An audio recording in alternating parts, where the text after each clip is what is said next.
আজকের ঘটনাটি হলো একটি চাষির ছেলেটার পড়াশোনা খুবই ভালো, তাই তার বাবা মা তাকে না খেয়ে পড়াশোনা করার জন্য অনেক টাকা খরচা করেছে। 3 টাইমের খাবার 2 টাইম খেয়েও তার ছেলেকে ভালো করে লেখাপড়া শিখিয়েছে।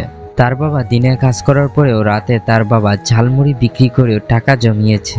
আর তার বাবা দিনের শেষে একটাই কথা বলতো যে ভালো করে পড়াশোনা করতে থাকে। সবার বাবা মা এটাই চায় যে আমার ছেলে বড় হয়ে ভালো একটা কাজ করুক, তাই তার বাবা মার ইচ্ছে সে ভালো একটা চাকরি করবে। ছেলেটা পড়াশোনায় খুবই ভালো, মাধ্যমিকে স্টার এবং উচ্চ মাধ্যমিকে লেটার পেয়ে পাশ করেছে। ছেলেটা চাকরি খুঁজতে খুঁজতে তার প্রায় বয়স 35 বছর হয়ে গেছে। তার বাবা মা ছেলেটাকে বলে যে এত টাকা পয়সা খরচা করে আমার কোনো লাভ হলো না। তার বাবা এই বলে সে মাঠে চলে যায়। ছেলেটা সে আবারও ইন্টারভিউ দেওয়ার জন্য বেরিয়ে পড়লো বাড়ি থেকে। ইন্টারভিউ দেওয়ার পরে সে বাড়ি আসবে, তার পকেটে 5 টাকা ছিল। তার ভোগ লেগেছে কিন্তু 5 টাকায় কোনো খাবার হয় না। বাড়ি চলে আসলো হেঁটে হেঁটে।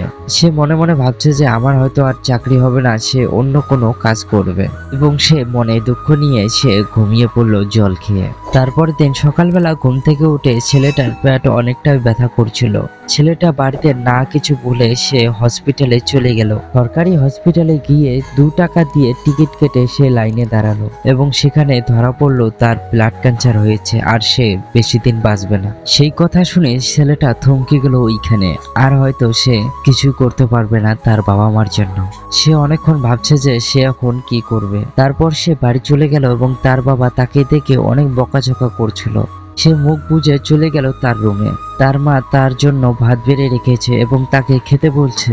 সে না খেয়ে ঘরের ভিতর কাঁদতে শুরু করলো। তারপর সন্ধ্যার দিকে বাড়ি থেকে বেরিয়ে পড়লো বাজারের দিকে। এই ঘটনাটি শুনে হয়তো তোমরা কি ভালো করে বুঝতে পেরেছো যে ঘটনাটির মধ্যে কি হচ্ছে।